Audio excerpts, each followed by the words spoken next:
Hello, everyone. Welcome to the Untitled Marvel Project, the show where we wrap up this week's Marvel content. And this week, we are talking about WandaVision episode 4? 4. That's Yes, right. yeah. Mm-hmm.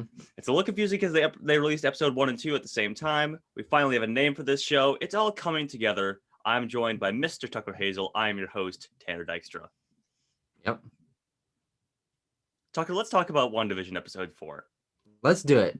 Because that was something very interesting. It's very different. I think a few days leading up to it, with some teasers and stuff they were releasing, we kind of pegged that it was going to be a real world episode to sort of Yeah. break up the novelty of the period piece sitcom, recreations.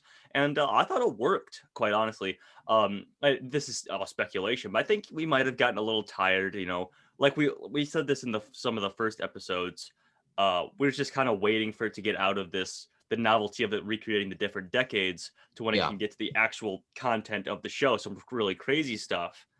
And we did get some crazy stuff in previous episodes, but this really catches everyone up to speed. So that means that the next episode is when things are going to start kicking off for real, for realsies this time. Yeah, we're really just start moving forward from this. I think that I'm of two minds for this episode. I think Okay. that it was very interesting to see the real world parts. It was interesting to finally get a little more character for Monica Rambeau. Yep. Reintroduced to Darcy Lewis and Jimmy Woo. Yeah. And of course Sword, which this is its first official MCU appearance, I believe. As well as seeing how the blip affected some people. Yes. We saw a great opening scene. I think I want to talk about that opening scene. Hold on. I just want to say that my second mind is that this episode is kind of exactly what we predicted was happening on the outside. It didn't really do anything super special or creative to advance it, but it's the catch-up episode. Yeah. We've seen episodes 1 through 3, quote unquote, from both sides of the coin now. So now we can start moving forward. And I think it's necessary. But I didn't feel like I was super surprised by anything. Yeah, I don't think there was anything groundbreaking that was revealed in this episode, aside from more just generally about the universe. What happened when everyone reappeared? You said this as soon as it opened, like, oh, a hospital, of course. That'd be like a crazy time for when everyone reappeared from the blip. And yeah, it was hectic. It was very interesting. It opens with Monica Rambeau reforming, sort of the dissolving we saw in Infinity War in reverse. Yeah, and everyone's which we might have seen a little bit of. There was a tease of that, I think, in Far From Home or something like that, with the band reappearing. Oh, that's true. Stadium. But this was like detailed, like close-ups, watching people reform. And that was played more for comedic effect, where this was like, this is something insane that's happening. People, there's a guy's like, I gotta call my wife, and he runs out the door. There's people reappearing in hospital beds. A priest reappears next to someone's bed. Insane stuff. Yeah, I mean, and that's really cool, and that's something that I've always thought about. I'm curious about how they're going to handle approaching this massive event post Endgame, because we really haven't gotten much post Endgame content. No. We're starting that right now. But seeing these different situations, we did, as I said, get the banded and Far From Home, I think. But seeing the hospital and the fact that now they have technically double the patients, and the people who were blipped are still sick. They came back, and you're right. I didn't even think about that. They still need hospital beds. They're literally doubling the amount of patients that they have immediately. So there's a lot of interesting stuff to think about there. And it, of course, gave us a little bit of an introduction to reintroduction to Monica Rambeau's character. Of course, saw her as a child in Captain Marvel, but her mom had died of cancer in the years after she left. Her mom, the founder of Sword, I think it was sort of hinted at. We did. Well, yeah, the agent, I forget what his name was. I was going to look up something like that. I was going to look up if he was a actual character from the comics or not. Yeah, I'm not familiar. But in any case, he said that yes, Maria Rambeau built Sword from the ground up. And we also got hints that Monica Rambeau has been a agent previously at Sword. She's done space missions with. She may have had some experience with some beings, because she says, there's threats and enemy, or there's threats and allies in space. Yeah, which is of course cool. That's probably hinting at Captain Marvel, of course, but it could be hinting at some other things. We also heard Captain Marvel's voice at the beginning of this episode, which was very interesting. doesn't mean much. I mean, it's a No. flashback. It's her. It's probably Monica remembering when she was a kid. Hmm. Calling her Lieutenant Trouble or whatever. Yeah. Which is cute.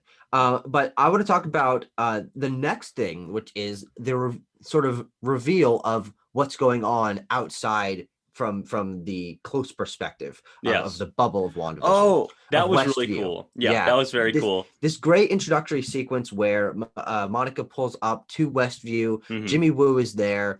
And they're interviewing two policemen who are convinced that Yeah. Westview never They're existed. they're standing outside of the town of Westview, right next to a giant sign that says "Welcome to Westview." I'm like, Westview doesn't exist. Never heard of Nope. this Yeah, yeah. place. But the Doesn't really cool exist. part is that oh wait, hold on. I'm connecting dots in my mind. Okay. They're tracking someone who is a missing person who's Yeah. under witness protection.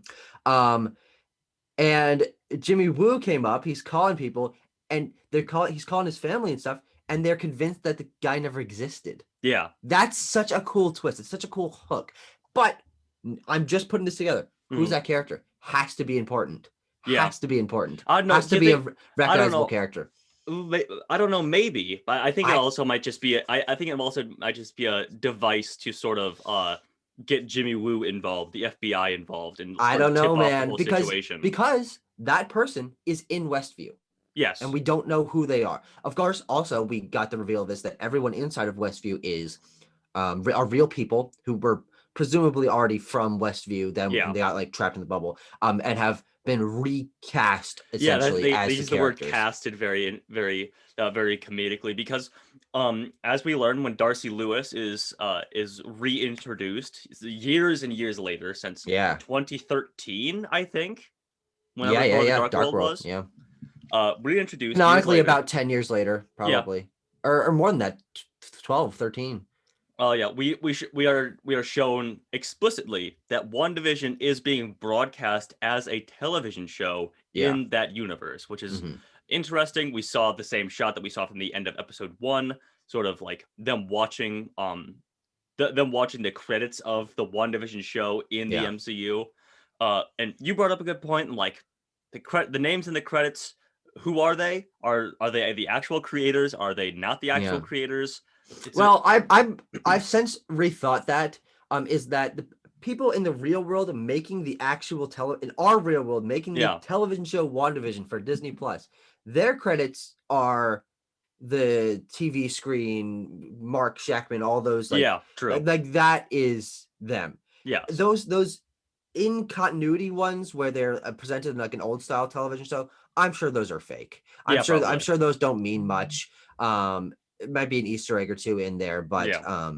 other than that, I don't think it means much. But I did like them approaching it as a television show, getting Yes. invested in the characters, Yeah. talking There's about a episodes, talking yeah. about editing, talking about production design. It's like Really well, cool theming around that. yeah. There was some really interesting stuff. Obviously, Randall Park plays Jimmy Woo. He's a solid comedic actor, and he sells a lot of that very well. One of my favorite ones was when they're watching the show and Darcy's eating some baked Lays. Shout out sponsored baked Lays. No, Baked fuck Lays Big Lace. chips, and she's talking about I can't believe Wanda and Vision are having a kid. She's like I'm so invested. You want one? And he's like, yeah, I thought about it. You know, a little Jimmy Woo wearing a little FBI badge would be cute. Oh, you're talking about chips? Yeah, yeah, I'll have a chip. Yeah, Yeah, good funny moment. yeah, And this in this episode was comparatively lacking in those comedic moments. It's not a yeah, sitcom. This was more, to be honest, generic MCU. yeah, I don't think there was a lot to set apart aside from the characters that we're familiar with, this sword operation that's being set up. I did say when we were watching it, this sort of gives me throwbacks to that generic military operation setup we saw a bunch in phase 1 of the mhm, MCU, whether that be in like Thor or the Avengers with that shield base that kind of has the same vibe, or Incredible Hulk. Like there's a lot yeah. of those generic military setups where they're like in sort of tents and they've just got screens everywhere, and you're like, okay, There's a fine. bunch of nondescript guys walking around in like black jumpsuits and Exactly. yeah, Like there's a lot of people around these yeah. places. I don't know Well, how. that's something that I want to talk about because Sure. Okay. in previous episodes of this show, the Untitled Marvel Project, as we're now calling it, Retroactively, we're retroactively, retconning. yes. We've seen that, there's some hexagon imagery. We saw some bee suits, which we thought might be hints towards the in Marvel group called AIM. And there's in this episode of WandaVision, we saw that there was a lot of groups converging on this whole operation. The Air Force, Sword, Sure. Shield is probably there. A bunch of military branches, Well, the doesn't FBI. Shield doesn't really exist anymore? I don't know. I don't. I can't remember the status of Shield in the MCU. Like it's hard to Well, track. it's always up in the air. It's Schrodinger's shield. Yeah. It's hard to tell if it is or it doesn't exist at certain times in this timeline. Yeah. But so we presume that to be hints towards the group AIM. Maybe they have something to do with the this. hexagons, yeah. Yeah.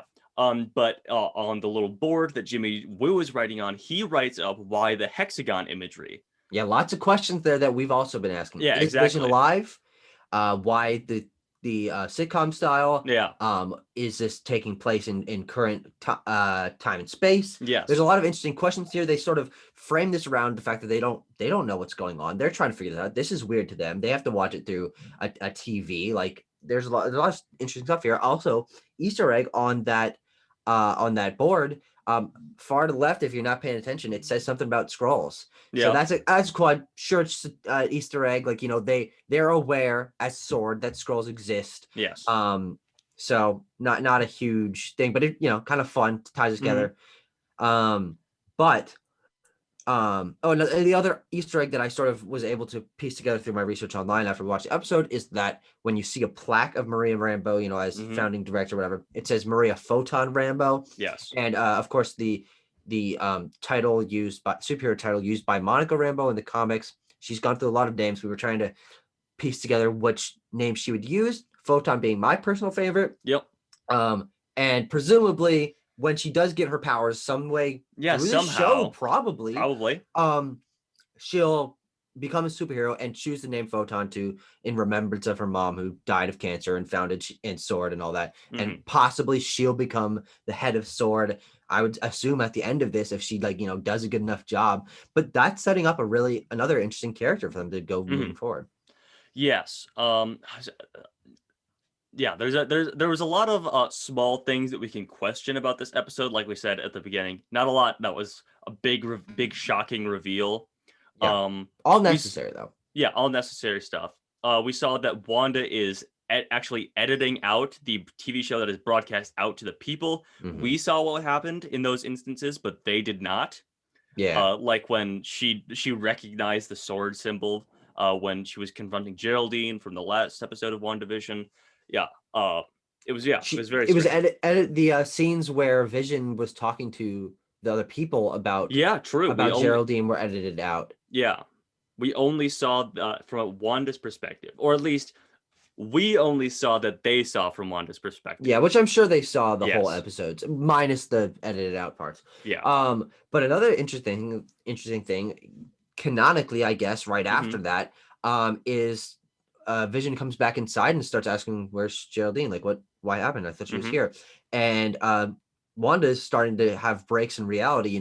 She kicked Monica out of the Westview bubble, and after thinking about Ultron and Pietro and all that, and Vision comes back inside, and this is the moment of the episode, I would say, for most people, is that it's his corpse from Infinity War that we see. Yeah. And your first thought it'd be very dark if she was just puppeteering around, ventriloquist style, this the walking corpse of Vision.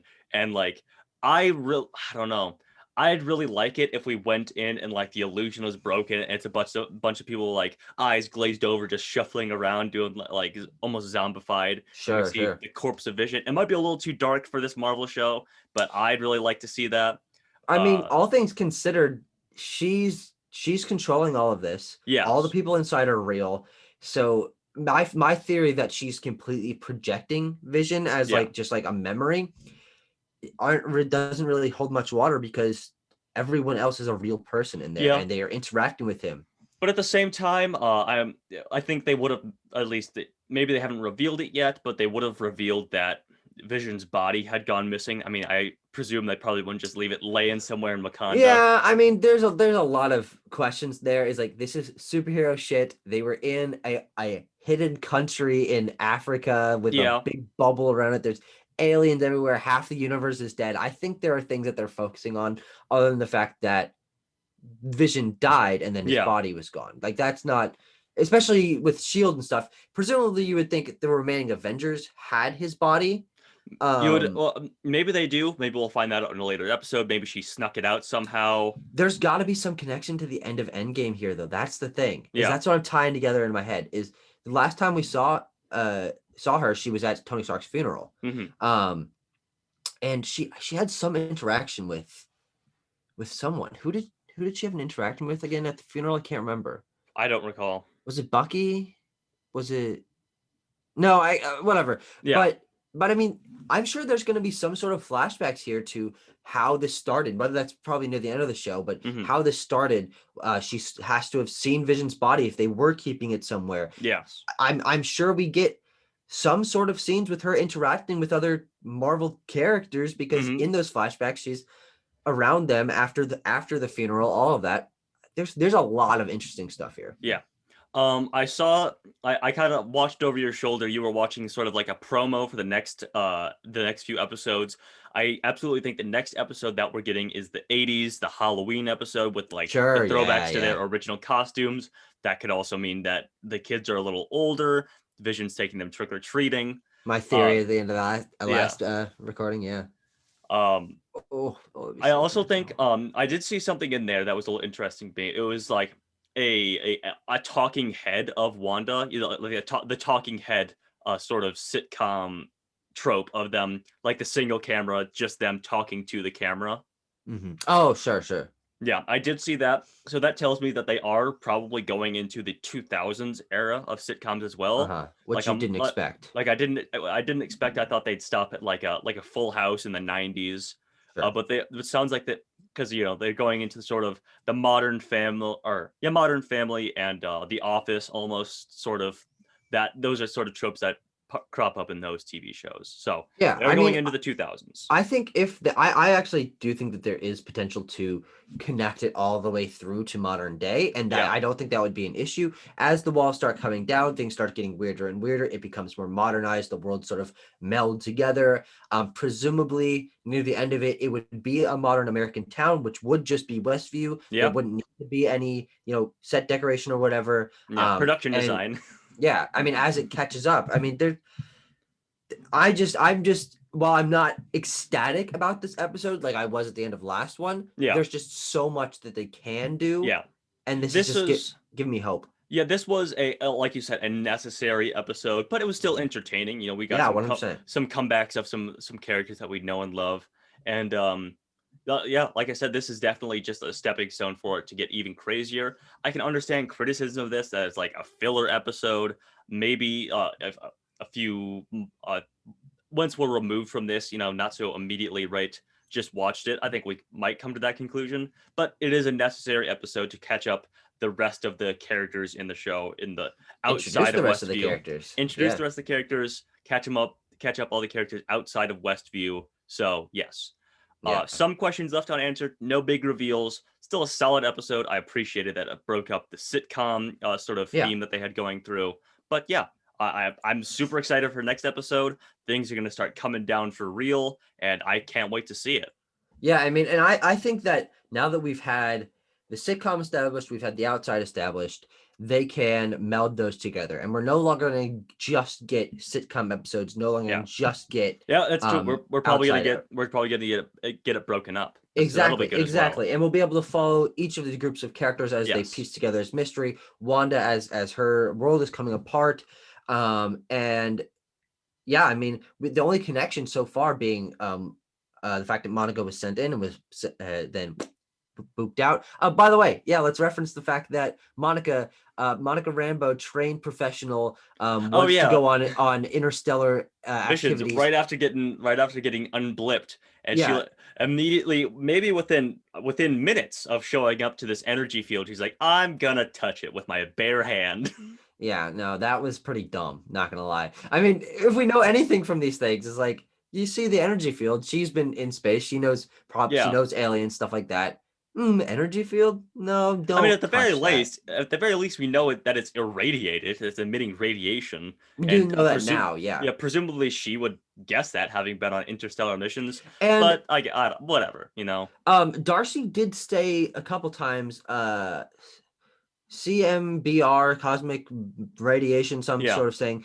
Um, cosmic manipulative something radiation. yeah, but I'm starting to think that obviously all this is created by Wanda. That is Her what. power is given to her by the Infinity Stone, or unlocked if she's a mutant. Like, there's a Yeah. lot of stuff here. But that Infinity Stone cosmic radiation Hmm. could be what that's coming from, and why Yeah, her I powers are going absolutely. haywire. Yeah, I absolutely think so. That definitely has something to do with it.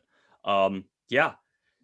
Did we talk about possibly the introduction of mutants in the last episode we did? Because that is definitely something that's been rumor milled about this show. Yeah, We've obviously gotten no hints towards it really. yeah, no, But it'd be pretty goddamn wild if it did happen. that'd be so cool, man. That'd be so cool. There's so Oh, much potential here. I mean, oh, we have the kids going up. We got Photon being introduced, presumably getting her powers in this show. mm-hmm.